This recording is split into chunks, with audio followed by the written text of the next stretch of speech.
तो भाई ये सेथ रॉलिंस वाले कांड के चक्कर में सर्वाइवर सीरीज वॉर गेम्स अब अनप्रेडिक्टेबल हो गया है, क्योंकि जो मैच लग रहा था कि हमें सर्वाइवर सीरीज वॉर गेम्स में देखने को मिल सकता है वो तो अब शायद नहीं होने वाला। लेकिन स्टिल WWE के पास बहुत सारे ऑप्शंस हैं वॉर गेम्स मैच को अच्छा बनाने के लिए। तो हेलो गाइस, मैं Gagan and welcome to my YouTube channel Wrestling Slammer. तो Survivor Series War Games pay per view हमें नवंबर 29 को देखने को मिलेगा, जिसके लिए WWE ने मैचेस बनाना भी स्टार्ट कर दिया है। लेकिन अभी जिस मैच के रूमर्स आ रहे थे वो तो अब शायद नहीं होगा, क्योंकि सेथ रॉलिंस इंजर्ड हो चुके हैं और अब तो उनकी फैक्शन भी उनके साथ बची नहीं है। तो आज हम बात करने वाले हैं कि कौन सी team possibly War Games match में हमें देखने को मिल सकती हैं। लेकिन इससे पहले वीडियो में आगे बढ़े, प्लीज गाइज लाइक और सब्सक्राइब जरूर कर देना। तो क्राउन जूल के पहले जो मैच सबसे ज्यादा रूमर्ड लग रहा था उसमें रोमन रेंस और सेथ रॉलिंस की टीम थी। यहाँ रोमन रेंस की टीम में CM Punk, Jacob Fatu, Jey Uso, Jimmy Uso, LA Knight जैसे सुपरस्टार्स के नाम आ रहे थे। इसी के साथ सेथ रॉलिंस की टीम में उनकी stable, Bronson Reed, Bron Breakker, Brock Lesnar और ऑस्टिन थ्योरी का नाम आया था।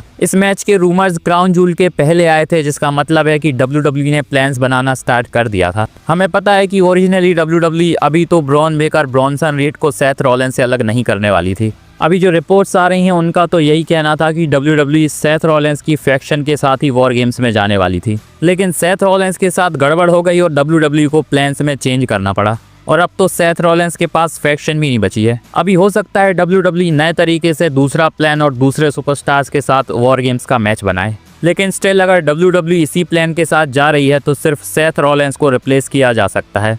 तो सबसे पहले बात करते हैं फेस टीम की कि कौन से 5 मेंबर्स हमें फेस टीम में देखने को मिलेंगे। अभी मेरे हिसाब से तो रोमन रेंस फिक्स है कि वो वॉर गेम्स में जाने वाले हैं और सर्वाइवर सीरीज वॉर गेम्स में फेस टीम हमें उन्हीं की देखने को मिलेगी। अभी रिपोर्ट्स के हिसाब से रोमन रेंस की टीम में LA Knight, Jey Uso, Jimmy Uso, Jacob Fatu और सीएम पंक का नाम आ रहा था। सबसे पहले बात करें सीएम पंक की, तो मुझे लग रहा है कि सीएम पंक भी हमें वॉर गेम्स में देखने को मिलेंगे और हो सकता है एज अ चैंपियन वो वॉर गेम्स में जाएं। अभी सैटरडे नाइट मेन इवेंट में उनका वर्ल्ड टाइटल के लिए मैच शेड्यूल्ड है। अभी सेथ रॉलिंस की इंजरी के बाद पता नहीं वो मैच किसके साथ होने वाला है, लेकिन मुझे लग रहा है कि शायद यहाँ सीएम पंक चैंपियनशिप को जीतने वाले हैं और एज अ चैंपियन ही वो हमें वॉर गेम्स में देखने को मिलेंगे। अभी मुझे लगता है कि सीएम पंक के चैंपियनशिप जीतने के बाद ब्रॉन बेकर और ब्रॉन्सन रीड उनके पीछे ही रहेंगे। तो भले ही सेथ रॉलिंस इस फ्यूड में नहीं होंगे, लेकिन स्टिल सीएम पंक को विजन से डील करना पड़ेगा और यही चीज उन्हें वॉर गेम्स में लेकर जाएगी। तीसरे मेंबर की बात करें तो मुझे लगता है कि शायद जे ऊसो भी वॉर गेम्स में जाने वाले हैं। अभी फिलहाल क्योंकि जे ऊसो का भी वही हाल है, वो भी विजन से ही डील कर रहे हैं, तो बहुत ज्यादा ऑब्वियस सी चॉइस होगी कि जे ऊसो को भी वॉर गेम्स में लेकर जाया जाए।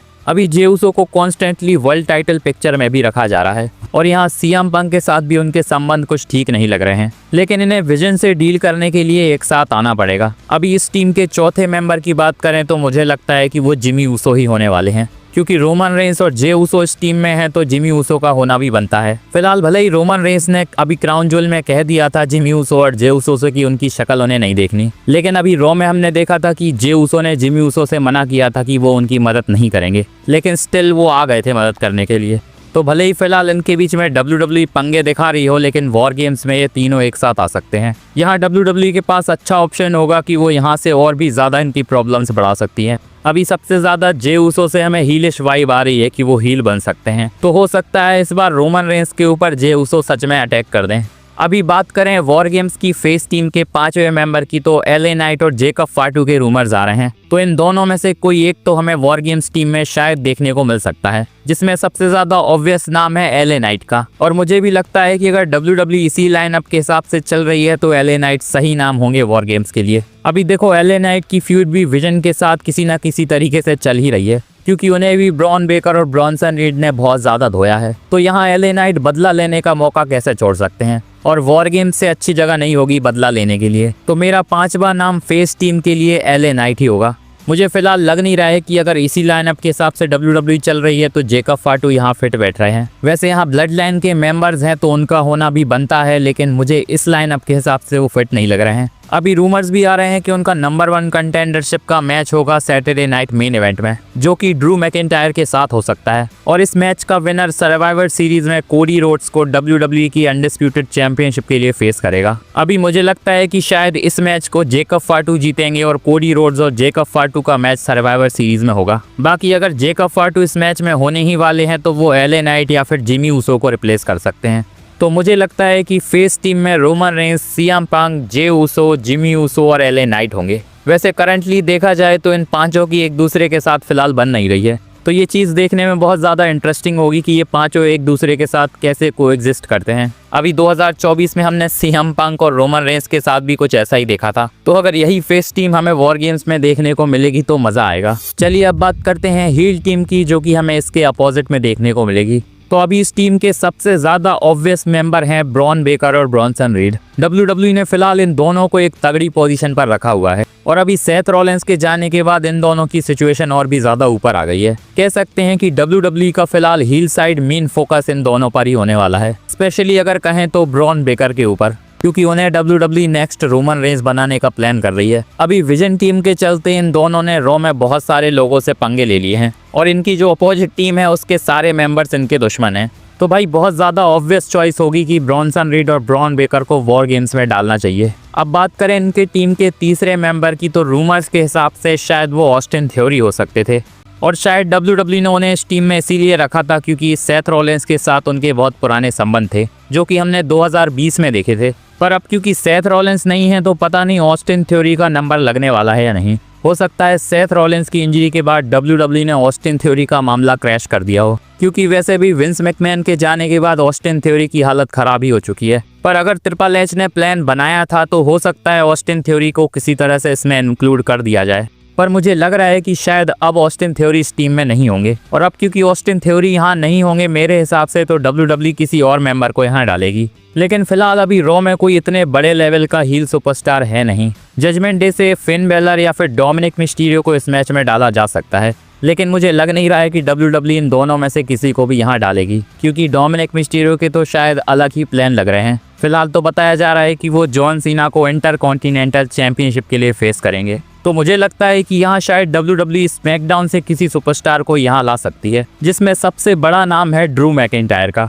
ड्रू मैकिंटायर को अगर WWE इस टीम में रखती है तो बहुत ज़्यादा इम्पैक्ट पड़ेगा, क्योंकि एक तो फिलहाल वो खतरनाक हील हैं और ऊपर से उनकी दुश्मनी भी CM Punk, Roman Reigns, Jey Uso और जिमी ऊसो के साथ है। तो ड्रू मैकिंटायर को इस टीम में डालना बहुत ज़्यादा अच्छी चॉइस हो सकती है। अभी मैंने बताया था कि उनकी फ्यूड जेकब फाटू के साथ चल रही है, और शायद जेकब फाटू इस मैच में नहीं होंगे क्योंकि वो नंबर 1 कंटेंडरशिप मैच जीतकर कोडी रोड्स को फेस करेंगे। तो फिर ड्रू मैकिंटायर के पास कुछ खास करने को होगा नहीं, तो यहाँ WWE वॉर गेम्स में उनका यूज कर सकती है। तो मेरे हिसाब से तो तीसरा स्पॉट ड्रू मैकिंटायर को जाता है।